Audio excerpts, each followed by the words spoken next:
Hi everyone, this is Bill Ritter, and you're watching live coverage from ABC-7 New York. We invite you to check in throughout the day on our website, streaming app, and social platforms for breaking news, up-to-the-minute headlines, and AccuWeather. And remember, you can always find us on Channel 7, your home for Eyewitness News.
I'm totally fine if he wants to stop. Yeah, sure.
Oh, say, can you see by the dawn's early light what so proudly we hailed at the twilight last gleaming, whose broad stripes and bright stars through the perilous fight?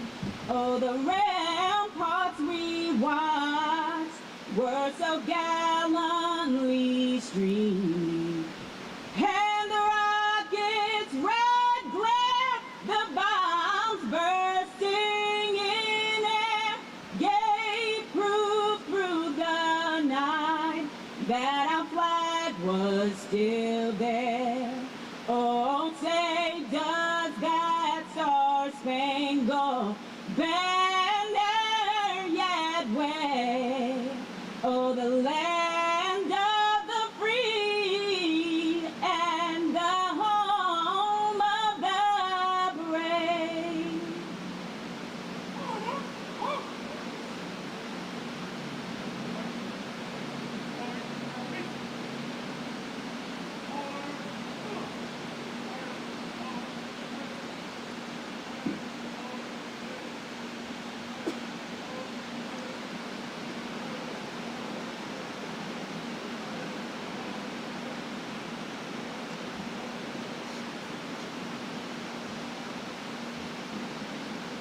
Good afternoon. I'm Beth Hillman, President and CEO of the 9/11 Memorial and Museum. We're gathered to pay tribute to the innocent people killed and more than 1,000 people who were injured in the first attack on the World Trade Center in 1993. It's an honor to mark the passage of 33 years alongside each of you. Our world continues to be shaped by the impacts of that terrorist attack, making it vital that future generations have the chance to learn about it here at the 9/11 Memorial and Museum and at this sacred site. Our enduring mission is to preserve the history of this tragic event, honor those individuals who died, stand in shared grief with you, family, and friends, and share their stories with the world, including the courage of our first responders and the resilience of those who survived. Those stories help us better understand the consequences of indiscriminate violence and celebrate the triumph of human dignity over human depravity. Despite the passage of time, our commitment to remembrance and paying tribute to those we lost remains. I would like to briefly acknowledge and welcome some of our guests in attendance today. From the Port Authority of New York and New Jersey, Chairman Kevin O'Toole and Executive Director Catherine Garcia. Terrence O'Leary, Acting Commissioner of the New York State Division of Homeland Security and Emergency Services. Julie Menon, Speaker of the New York City Council and a founding trustee of the 9/11 Memorial and Museum. New York City Council Member Christopher Marte. Deputy Mayor for Operations Julia Person. 9/11 Memorial and Museum Trustee Menach Shapiro.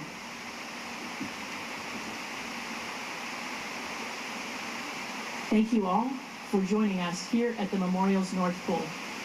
I would also like to extend my gratitude to our dedicated partners at the Port Authority Police Department, New York City Police Department, and the Fire Department of the City of New York. Joining us today are NYPD Commissioner Jessica Tisch and FDNY First Deputy Commissioner Dan Flynn. I'm grateful you all found time to join us. Your presence signals to New Yorkers and the world that you understand the importance of recognizing this terrible day in our city's history. The Port Authority and its staff are leaders and stewards of this World Trade Center site, and no others can match their dedication to remembering the first attack against it in 1993. Kevin O'Toole, Chairman of the Port Authority, since 2017, has honored the victims, responders, and survivors every year.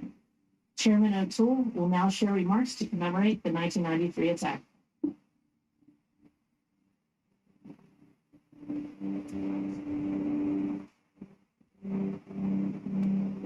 Thank you, and thank you for serving as our host this very special and very somber day. On its 33rd anniversary of the attack in 1993. 24 years ago, there was an article written in the New York Times. Michael Cooper wrote an article about the families. And in that column, the title was, "What About Us?"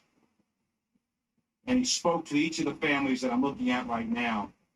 And he spoke from the heart about what about them? What about us, the victims, who felt throughout the years have been overlooked? And in the church today, Father Quinn, during his homily, spoke very lovingly and knowingly, reverently, about the pain that never goes away, the grief that never goes away, the sorrow that never goes away, and the remembering that never goes away. We stand here today to make sure that never goes away. And Catherine Garcia and I talked about it this morning, we talked about it yesterday, that this remembrance of these 6 families and the victims and the unborn child will never be forgotten. What about us? So to you, to the families, we pledge to you our support, our love, our dedication, our remembrance for the suffering you have gone through, you continue to have. There is no end to that. And we respect you, we love you, and we will carry this forward every single day. And Charles Makish during the ceremony today talked in very colorful terms about the backgrounds of each of those we've lost. And the story about the veal parmesan with John DiGiovanni's mother made for the folks who greeted her. And the talking about the love of the families, and each of the six had this amazing connectivity, either to Port Authority or to our colleagues and to their families. So what about us? We pledge to you and promise to you we will never forget each of you and your family members and your loved ones who have died.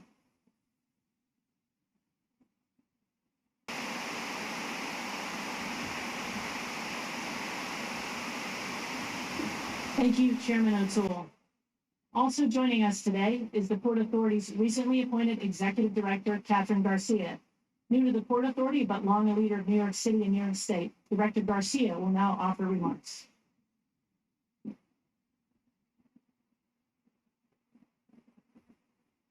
Thank you so much, Beth. And thank you, Chairman. And thank you to all the families and to the members of the Port Authority community and to all of our electeds and administration executives who have shown up. It is incredibly important to remember and to pass the torch on of remembering the losses that occurred here in 1993. I am so honored to be the new executive director, to be holding that torch that Rick Cotton has passed, and to really think about 33 years ago. That is a long time. That is 2 generations since that occurred. And I came to the Port Authority with a profound respect for these sacred traditions.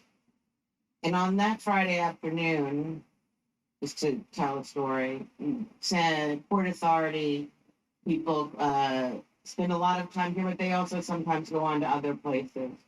And by happenstance, in 1993, I was sitting at the Department of Sanitation, working for a woman who had worked for the Port Authority, whose husband worked for the Port Authority, and who did not know whether or not he was okay. What struck me then, as it still does today, is how we recovered from that attack. Because everything went back to normal for many of us so quickly, but it did not go back to normal for the family or for the Port Authority family. And I think that at that time, the larger community was not ready to accept that it was not just the families that were attacked. It was not just the Port Authority that was attacked, but it was the city of New York, it was the state of New York, and it was the United States of America. We didn't know it then, but we would learn that our resilience in 1993 would be needed in the years to come. It would teach us how to respond to future tragedy and uncertainty that has been the undercurrent of this story. Every day, I continue to learn more about this incredibly historic, amazing institution. And I feel a great sense of pride and reflection that makes these memorial events so necessary. I am honored and humbled to have met the families today and to have met the grandchildren today of those who were lost, and to them and to the community bonded by these terribly tragic events. Thank you for bringing us together and making sure that we take this moment to mourn again your family members, but to remember the important work that they did and the happy stories and the chicken parmesan and the fact that the cooling towers in the First World Trade Center were so spick and span that you could eat off the floor. That is incredibly helpful for all of us to renew again and again what they gave to us.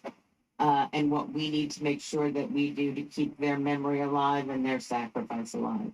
Thank you very much.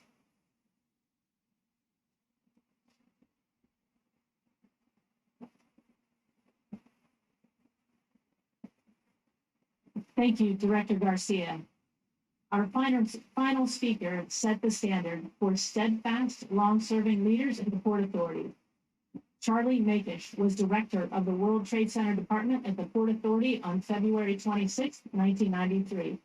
Following the bombing, he was the senior executive in charge of recovery and reconstruction at the site. It's an honor to have him with us for this day of commemoration, which has a special place in his heart and our shared history.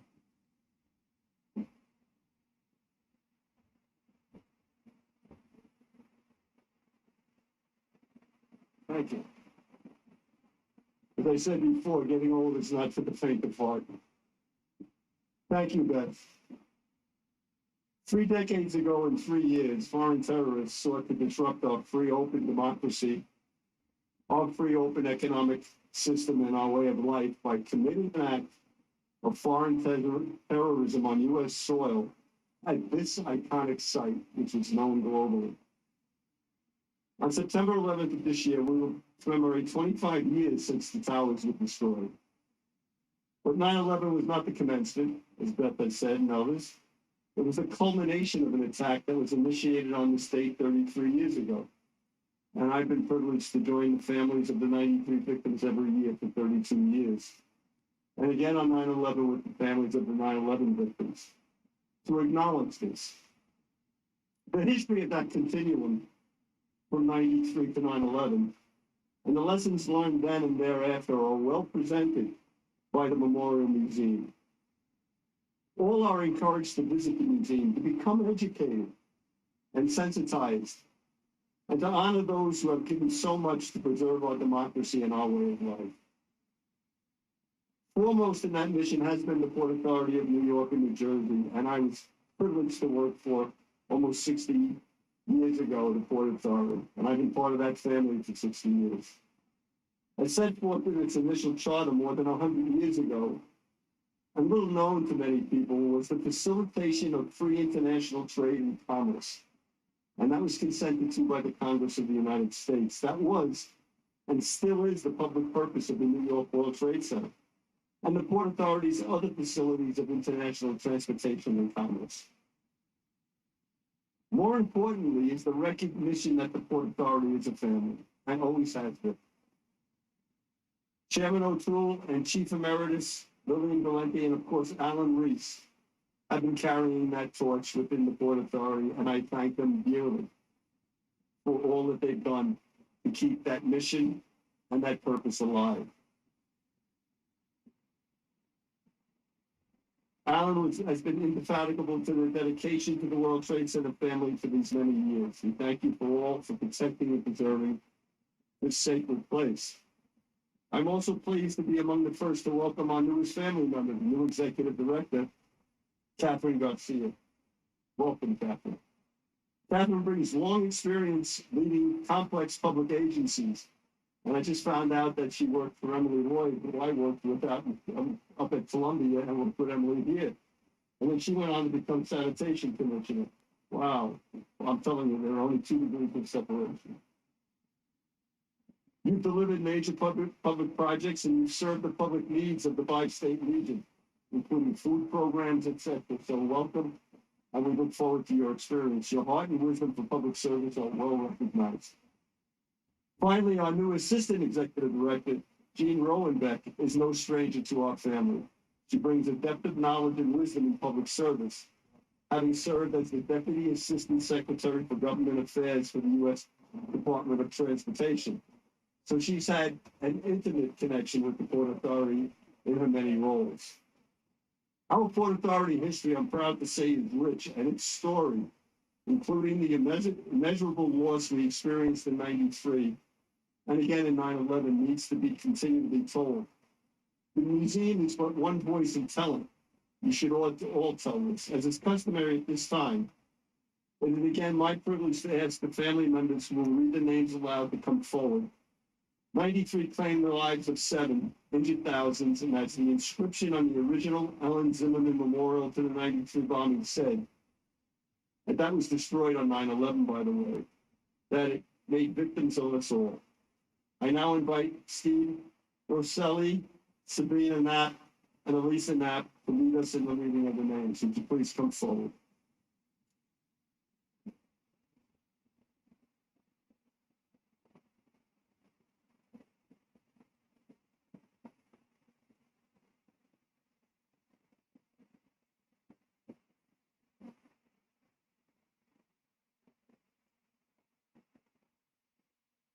John D. Giovanni, Robert Kirkpatrick. Our grandfather, Stephen A. Knapp and William Macco. Wilfredo Mercado, Monica Rodriguez Smith, and her unborn child, baby Eddie.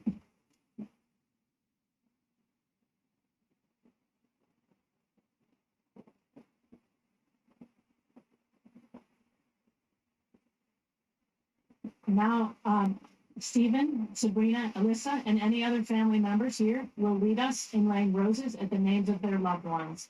Once the families have placed their roses, I encourage survivors of the 1993 bombing, first responders, and all guests who wish to do so to join us in making the same gesture of tribute. This solemn moment of tribute will mark the end of our commemorative program.